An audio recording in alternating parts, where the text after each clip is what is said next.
Hello everyone, আসসালামু আলাইকুম। আজকে ঐশরাত জাহান ইতি আপুর কোল্ড কফি রেসিপি দেখে আমিও কোল্ড কফি বানিয়ে ফেলেছিলাম বাসায়। তো সেটাই আপনাদের সঙ্গে শেয়ার করব। এই জন্য ফার্স্টে আমার লেগেছিল নেসক্যাফে, দেন ভ্যানিলা আইসক্রিম, তারপর লিকুইড মিল্ক। তো এই মিল্কটাতে আমি একটু চিনি মিশিয়ে রেখেছিলাম আর এই গ্লাসগুলোতে একটু করে পানি দিয়ে রেখেছিলাম।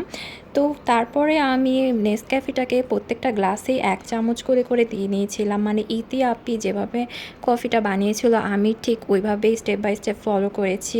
তবে উনি তো আরও অনেক কিছু ইউজ করেছিল যেগুলো আমি আর ইউজ করিনি। আমার কাছে যেগুলো ছিল সেগুলো ইউজ করেছি। এবার আমি একটি হ্যান্ড মিক্সার দিয়ে কফিটাকে ফোম করে নিচ্ছি। তো প্রত্যেকটাকেই আমি সেমভাবে ফোম করে নিচ্ছি। আর এই কফিটা কিন্তু একদম একটা লাইট কালার হয়ে যাবে, ততক্ষণ পর্যন্ত এটাকে মিক্সিং করতে হবে। এই কাজটা চাইলে হাত দিয়েও করা যায়, বাট হাত দিয়ে করতে গেলে অনেক কষ্ট হয়ে যায় আর অনেক বেশি সময় লাগে। তো এরকম হ্যান্ড মিক্সার থাকলে খুব ইজিলি কফিটাকে ফোম করে ফেলা যায়। আর ইতি আপিও এভাবেই করেছিল। তো এরপরে আমি এইটার মধ্যে লিকুইড মিল্ক অ্যাড করব। আর আমি এই লিকুইড মিল্কটাতে 3 টেবিল চামচের মতো চিনি দিয়েছি, যেহেতু আমি 3টা কোল্ড কফি বানাবো এই জন্যই। আমি কিন্তু এখানে ঠান্ডা লিকুইড মিল্কটা ইউজ করেছি আর এটা গরুর দুধ ছিল। আপনারা চাইলে কিন্তু পাউডার মিল্ক দিয়েও করতে পারেন।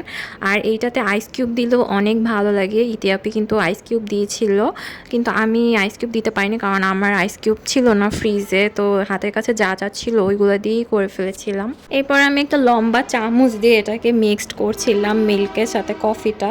তো আমার হাজব্যান্ড আবার বলল যে ওই কফি মিক্সারটা দিয়ে এটাকে মিক্স করতে, বাট যখন আমি হ্যান্ড মিক্সারটা দিলাম এটার ইয়াটা একদম চেঞ্জ হয়ে গেল, ফোমগুলো সব নষ্ট হয়ে গিয়েছিল।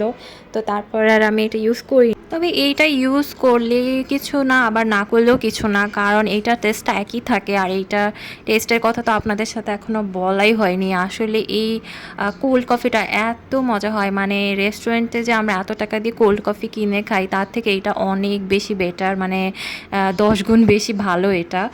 এরপর আমি কফিগুলোতে ভ্যানিলা আইসক্রিম দিয়ে দিব। তো পরিমাণ মতো ভ্যানিলা আইসক্রিম দিয়ে দিচ্ছিলাম প্রত্যেকটা কফির উপর দিয়ে।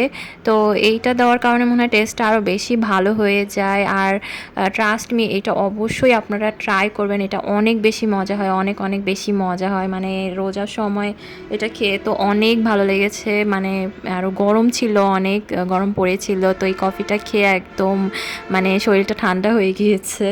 তো অবশ্যই ট্রাই করবেন আপনারা। আর ইতি আপিকে অনেক থ্যাঙ্কস এত সুন্দর একটা কফির রেসিপি দেওয়ার জন্য।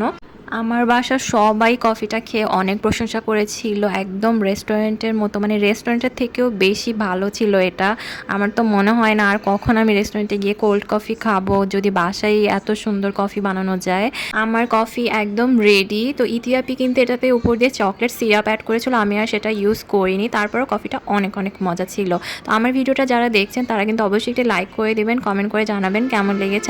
আমার চ্যানেলটিতে প্লিজ একটি সাবস্ক্রাইব করে দিবেন। দেখা হবে নেক্সট ব্লগে। আল্লাহ হাফেজ।